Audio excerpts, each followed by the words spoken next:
নমস্কার বন্ধুরা, আশা করি সকলে খুব ভালো আছেন। আমিও খুব ভালো আছি। আজ আমি আবারও চলে এসেছি আপনাদের সামনে আরও নতুন একটি ভিডিও নিয়ে। আমাদের পিয়াশালায় সারদা মায়ের জন্মতিথি উপলক্ষে যে অনুষ্ঠান, সেটি আমি আপনাদের দেখাবো।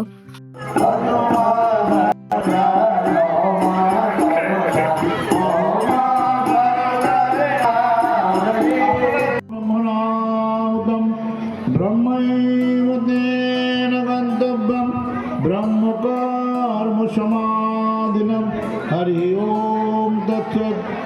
ভগবান শ্রীকৃষ্ণ গীতায় শ্লোকটা বলেছে, খাবার আগে শ্লোকটা বললে যে প্রসাদটা খাবেন সেটা অমৃত।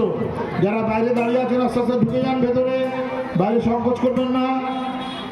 পশ্চিম মেদিনীপুর জেলার হুমগড়ের পিয়াশালা গ্রাম এটি। এখানে সারদা মায়ের মাসির বাড়ি।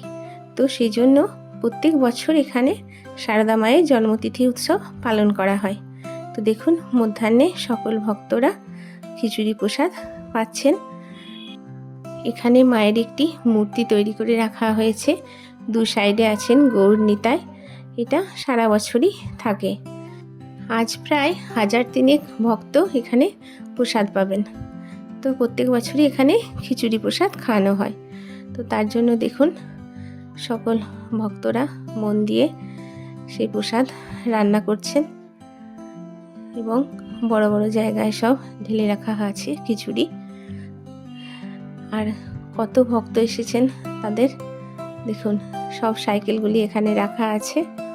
মেন রাস্তার ধারেই এই অনুষ্ঠানটি করা হয়, তো সেই জন্য রাস্তার পাশে সকল ভক্তরা তাদের গাড়ি দাঁড় করিয়ে প্রসাদ পেতে বসেছেন।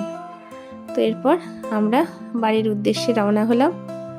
পথে আস্তে আস্তে এটা দেখলাম আবার জগন্নাথ দেব ও নিগমানন্দের মন্দির।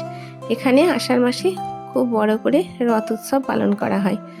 তো বন্ধুরা, আমি আমার ছোট্ট ভিডিওটি এখানেই শেষ করছি। সকলে ভালো থাকবেন, সুস্থ থাকবেন, সাবধানে থাকবেন। আর যদি ভিডিওটি ভালো লেগে থাকে একটু লাইক করে দেবেন। দেখা হচ্ছে অন্য কোনো ভিডিওয়। নমস্কার।